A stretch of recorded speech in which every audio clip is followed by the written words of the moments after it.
जति नै मान्छे छिर्छन् दुवैपट्टि एउटा सुन्दरी जलबाट यताबाट गर्दाखेरि हाम्रो कहिले काहीँ 300-400 मान्छे कहिले 200-300 टिकट काट्ने प्रत्येक शनिबार चाहिँ त्यति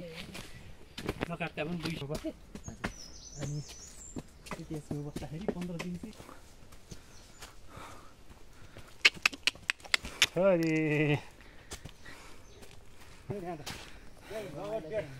डेढ घन्टा हिँडियो होला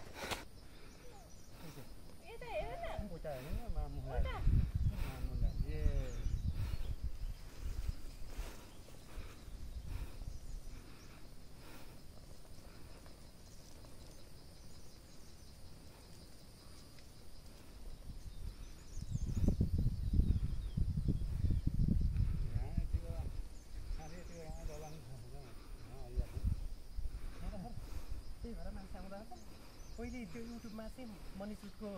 मन्दिर आयो पछि रहेछ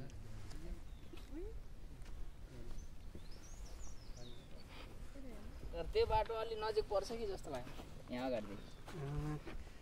बाटो त एउटै त हो एउटै हो ए बाटो हैन यहाँ माथि आउँछ मन्दिर त्यहाँको बाटो उस्तै हो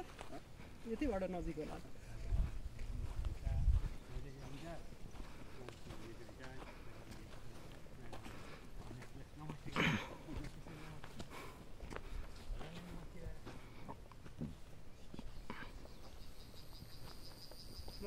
डाँडा हुँदा नि माथि पर्छ होला होइन के अरे अहिले हाइटिङ पानी हो चिखा पानीको त्यो डाँडा हुँदा नि उतै पर्छ हाम्रो सिन्धुपाल्चोकतिर चाहिँ पोस्ट छैन कि होइन सिन्धुपाल्चोकमा चाहिँ सिमानामा छ म चाहिँ सन्तोष रम्तेल शिवपुरी नागार्जुन राष्ट्रिय निकुञ्ज मणिचुट पोस्टको कार्यरत कर्मचारी म चाहिँ मणिचुट पोस्टको विशेषता चाहिँ के रहेछ भने केही लामो समय अगाडि चाहिँ मणिचुट एरियामा चाहिँ काठमाडौँ एरियामै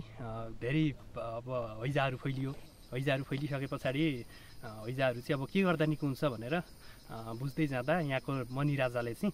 आफ्नो नागमणि छोडिदिएर गएदेखि निको हुन्छ भन्ने भनाइ भइसकेपछि राजाले मणि छोडिदिएर गए पछाडि निको भयो भन्ने विशेषता रहेछ यसको चाहिँ मुख्य कारण रहेछ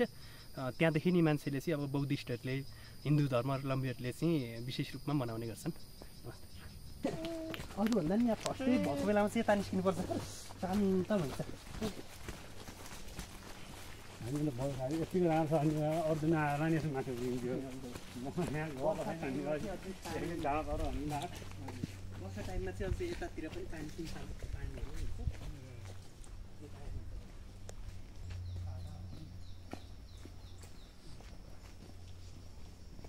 घरि टक्कै छ पुरा ठिक रहेछ यहाँ पनि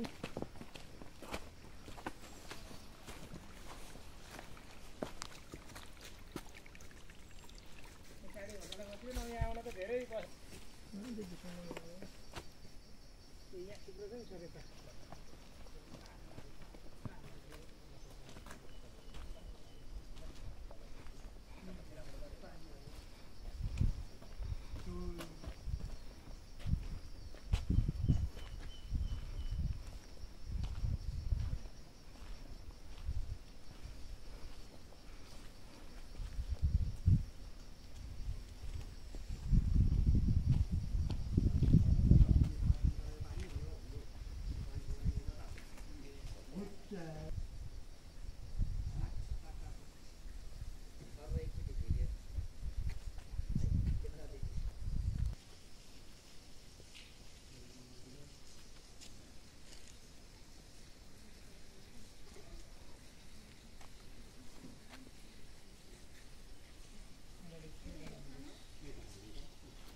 नेचुरल ठाउँ होइन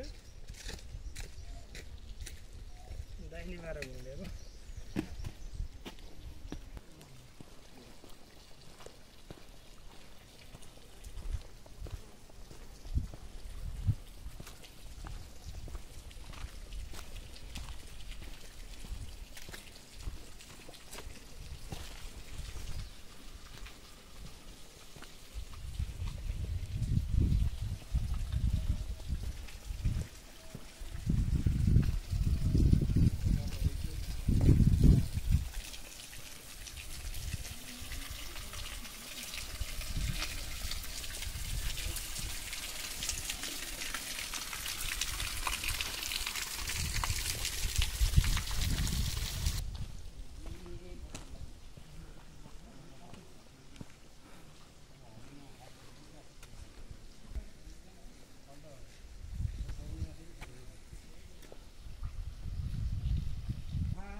अब उचालेर हिँड्न नसक्यो नि कम्ती रहेछु हल्लासम्म नि आँटेको अलिकति भएर